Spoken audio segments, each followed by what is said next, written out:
박현학교수입니다. 오늘은 며칠 전에 끝난 한미 외교 국방장관 회담의 결과에 대해서 한번 설명드리겠습니다.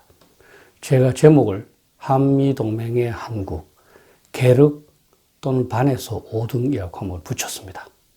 우리는 가끔 우리의 시각에서만 우리를 보는 경향이 있습니다. 한번 객관적인 시각에서, 미국의 입장에서 우리가 어떤 존재인지 한번 볼 필요가 있다는 그런 뜻입니다. 먼저 제가 계륵하고 반에서 5등 이 말을 한번 제가 설명드려 보겠습니다. 계륵은 여러분들 잘 아시죠? 닭의 갈비니까 이게 먹기도 그렇고 또 그렇다고 해서 버리기도 그렇고 하는 그런 뜻입니다. 반에서 5등은 제가 조금 새로 만들어낸 말인데요. 사실 겉으로 보면은 괜찮습니다. 그런데 찬찬히 뜯어보면 사실은 크게 잘하는 것도 아니고 크게 쓸모도 없어요. 그렇다고 또 사실 전혀 못하거나 버린다 이런 것도 아닌 것 같고요. 그래서 사실 반에서 5등 학생은 잘하는데 전반적으로 괜찮은데 어느 한 분이라도 특별히 잘하는 데가 없고 쓰임새가 없어요. 그리고 어떤 선택을 해야 할 상황에서도 결정을 하지 못하고 머뭇거리는 그런 경향이 있습니다. 그래서 반에서 5등 학생은 우선은 괜찮고 따라오는 것 하지만 언제 슬그머니 사라질지 알 수 없는, 사실은 존재 가치가 없는 계륵과 비슷한 그런 의미로 제가 한번 사용을 해봤습니다. 사실 반에서 5등이라는 말은 가장 일상적으로 사용되는 말이잖아요. 이 자식이 공부 잘하는지 안 하는지 물을 때 대부분 반에서 5등이라고 그럽니다. 그건 사실 의미가 없는 말이죠. 무엇보다도 우선 한미 외교국방장관 회담을 반성 차원에서 한번 볼 필요가 있습니다. 우선 우리 언론에서는 2+2 회담이다 이렇게 말했습니다만 그거 사실은 엄밀히 말하면 맞지 않는 겁니다. 일본은 이제 공식적으로 수년 전부터 2+2 회담으로 이제 호칭을 해왔고 이 연례적으로 그게 개최될 뿐만 아니라 여기에서 대부분의 중요한 사항이 결정됩니다. 근데 한국은 양 국방장관의 회담을 통해서 대부분의 사안을 결정을 하고 이 2+2 회담은 연례적이도 않을 뿐만 아니라 그렇게 또 사실은 부르지도 않습니다. 일부 관리, 전문가, 언론에서 이제 2+2 회담이라고 말하는 것은 사실 일본을 따라 하는 것이 공식적인 명칭은 아닌 거죠. 또 한 가지 반성 차원에서 우리가 짚어볼 필요가 있는 것은 이 회담을 하기 전에 언론에서 추측했던 바가 맞았냐 아니냐 하는 겁니다. 사실 언론에서는 쿼드 참여를 요청할 것이다 그렇게 굉장히 떠들었습니다. 많은 전문가도 그렇게 얘기했죠. 그러나 제가 말씀드렸습니다. 쿼드는 이미 지나간 겁니다. 쿼드가 4개 아닙니까? 그죠? 이미 4개국이 다 찼어요. 그럼 우리가 들어가면 편타라고 고쳐야 됩니다. 그리고 쿼드 플러스 속에 우리가 들어가려고 몸부림칠 필요도 없고요. 또 사실은 미국, 일본, 호주, 인도가 플러스를 넣을 때 어떻게 한국만 넣겠습니까? 동남아 국가들을 더욱 중요시할 가능성이 높지요. 한일 관계 개선을 요구할 것이다. 그것도 사실 많이 추측됐습니다. 물론 한미일 안보 협력의 중요성을 강조했습니다만 그것이 우리가 추측했을 정도로 그렇게 강도가 높았다 보기는 어렵습니다. 앞에서도 말씀드렸지만 한국은 계륵 반에서 5등 정도에 불과한 겁니다. 한미동맹에 있어서. 따라서 한국은 그냥 사이좋게 큰 불협화음 없이 지나가면 되는 거지 한국에 대해서 특별히 요구하거나 이미 문정부 4년을 겪으면서 이 한국 정부의 특성을 다 파악을 했기 때문에 미국은 이 정부를 어떻게 다뤄야 하는지 계륵으로만 다루고 있는 겁니다. 실제로 우리가 회담에서 무엇을 달성을 했습니까? 이 회담이 있기 전과 있고 난 후가 뭐가 달라졌습니까? 아마 국민 중에는 이 회담이 있었는지도 모르는 사람도 많을 겁니다. 왜냐하면 아무런 의미 없이 지나갔으니까요. 합의도 없었고 특별한 사항도 없었고 그냥 만나서 악수하고 인사한 그게 다입니다. 결국은 일본 오는 길에 또는 인도 가는 길에 한국 들른 겁니다. 블링컨 장관은 바로 이제 알래스카를 가서 중국 외교팀과 만나게 됐더라고요. 또 오스틴 국방장관은 인도로 날아가더라고요. 지나가는 길에 만나서 어깨 두드려주고 간 겁니다. 냉정하게 저는 진실을 봐야 된다고 생각합니다. 언론에서 여러 가지를 얘기를 했습니다만 결국 그 회담의 결과는 공동성명으로 이제 말하는 겁니다.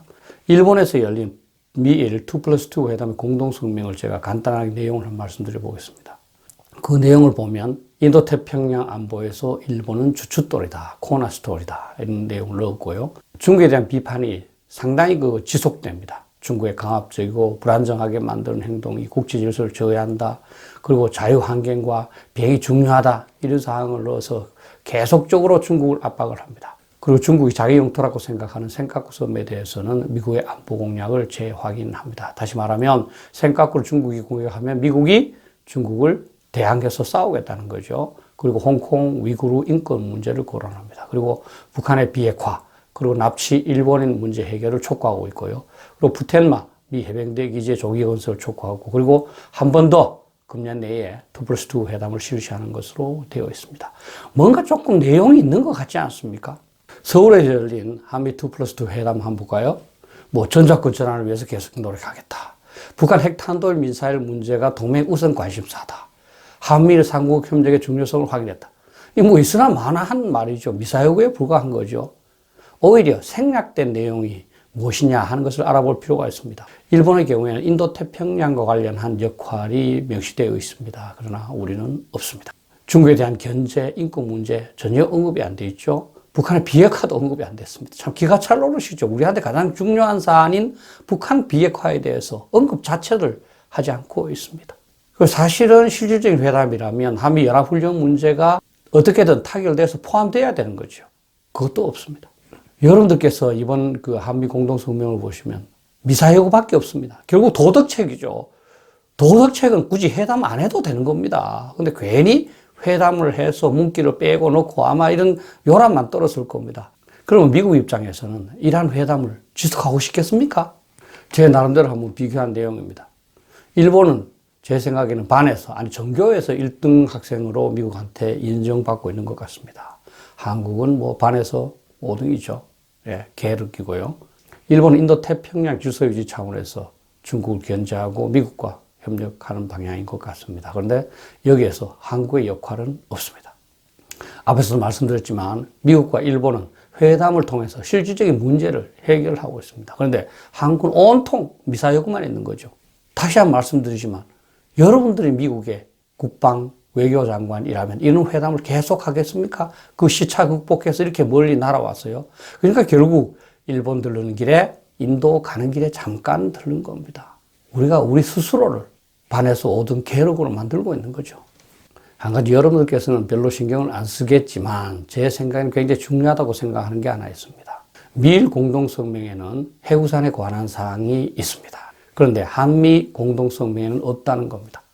미일 공동성명을 보면 핵을 포함하는 모든 범주의 능력을 통해서 미국이 일본을 방어하겠다고 약속하고 있습니다. 그런데 한미 공동성명을 보면 핵이 빠지고 그냥 모든 범주의 능력을 사용한 확장 억제를 제공한다. 이렇게 되어 있습니다. 뭐 뜻으로 보면 모든 범주니까 다 들어간다고 할 수 있죠. 근데 외교적인 공동성명에서는 단어 하나하나가 굉장히 중요한 겁니다. 사실 여러분도 잘 모르시겠지만 한국은 이미 2018년 한미 양국 국방장관 회담 SCM이라고 그럽니다. 거기에 공동성명에서 핵우산, 1978년도부터 사용되어 온 핵우산이라는 용어 대신에 핵을 포함하는 모든 능력으로 변경했습니다. 핵우산 용어가 없어졌죠. 아마 금년 SCM에서는 이전 SCM에서 사용되었던 핵능력이라는 용어가 없어지고 이번 공동성명에서 나오는 모든 범주의 능력을 사용한 확장 억제 정도에 그칠 수도 있습니다. 여러분들께서도 미국 입장에서는 가급적이면 핵이라는 단어를 사용을 해서 구속을 받지 않고자 노력하지 않겠습니까? 근데 일본은 요구해서 핵능력이라는 사항을 포함시켰고 우리는 그렇게 하지 않은 겁니다. 핵이라는 단어 여부는 사실은 굉장히 중요하죠. 이것이 포함되느냐 안 되느냐가 중요하지 않다고 생각하는 사람은 조선 숙종 때 이 청나라와 백두산 전개비를 세우는 선비와 같습니다. 힘들다고 백두산 꼭대기까지도 4km 떨어진 곳에 아무데나 비석 세우고 말았죠. 지금 북한이 그것조차도 제대로 강조하지 못하니까 할 말 없지만 그것이 후손들한테는 상당한 영향을 끼치는 중요한 사항이 되는 거 아니겠습니까? 북한이 한국을 핵으로 공격하면 우리는 미국의 핵우산을 요구할 수밖에 없는데 그걸 할 때 미국이 우리가 약속한 적이 없다. 이렇게 하면 어떻게 하시겠습니까? 그래서 이전 선배들은 이 핵우산 단어를 없애지 않으려고 무지무지 노력했던 겁니다. 미국은 계속 빼려고 그랬고요. 근데 현 정부들로서 국민들도 모르는 사이에 그냥 슬그머니 핵우산이라는 용어를 없애버린 거죠. 또 한 가지 답답한 일이 있었습니다. 신문에 난 건데요. 한국에 대해서 중국이 어떻게 평가하는가. 중국의 글로벌 타임즈에서는 한국이 미국 주도 대중국 압박 전선에 가장 취약한 고리가 될 거다. 그런 내용이 실렸습니다. 중국에 대한 정치, 경제적 의존도가 높은 한국은 미국이 구상하는 아시아 동맹과 거리를 둘 수밖에 없다. 부탄대 한국연구소 소장은 한국은 중국의 도움 없이 문제 해결이 불가능한 구조적 딜레마에 직면해 있다. 해룡장성 사회과학원 동북아 연구소장 또 한국은 미국과 거리를 두고 중국에 더 치우치는 쪽으로 가게 될 것. 이미 한국의 수는 모든 나라에 다 읽힌 겁니다. 우리가 지금 진정한 외교적 자유권을 갖고 있습니까? 중국에는 꼼짝도 못하고요. 북한은 아무리 욕을 해도 말 한마디 못하고요. 일본에 대해서 몇 마디 했다가 지금 꼼짝도 못하고 일본은 이제 우리는 못 믿는다 그러면서 우리만 고립되어 있습니다. 오로지 동맹으로 우리를 그래도 오냐 해줘 미국한테만 이런저런 큰 소리 치고 있는 거죠. 진짜 구두먹 장군이죠. 우리의 외교는 피하 구분조차 되지 않습니다. 이런 외교를 전개하는 나라가 이 세상에 있는지 모르겠습니다. 마지막으로 한미 관계에 대해서 한번 말씀드리고자 합니다. 우리는 미국을 굉장히 만만하게 보는데요. 한비자에 이런 말이 있습니다. 큰 언덕 위에 있는 작은 나무가 왜 그 밑에 있는 큰 나무를 굽어보느냐. 언덕이 높기 때문이라는 겁니다. 미국이라는 언덕은 한국에 비해서 너무나 큽니다. 미국의 국무장관, 국방장관이 한국의 국무장관, 국방장관과 만나지만 사실은 비중은 너무너무 차이 나는 거예요. 엄청나게 차이 납니다. 그거를 인정을 해야 됩니다. 미국이 큰 나라라는 걸 인정하고 겸손한 자세로 도움과 의견을 청해야 합니다. 우리가 의존할 때가 미국밖에 더 있습니까? 그런데 한국의 관리 전문가 언론인들은 제갈공명 놀이를 합니다. 자기가 모든 것을 알고 있고 모든 것을 조정하고 있다고 생각하는 거죠. 다른 나라 관리 전문가 언론은 바보입니까? 그 사람들이 한국의 속셈을 왜 모르겠습니까? 머리 꼭대기에 와 있는 거죠. 그러니까 계륵으로 반해서 오등으로 그냥 어깨만 두드러지고 있는 겁니다. 상황이 복잡하고 어떻게 해야 될지 잘 모를 때는 진실과 실행으로 나가는 것이 가장 중요합니다.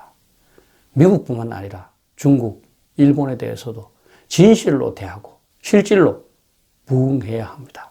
그래야 우리 편이 늘어나고 적편이 줄어드는 외교의 근본 목적에 부합될 수 있으리라고 생각을 합니다. 우리나라 외교가 너무나 참담할 뿐입니다. 감사합니다.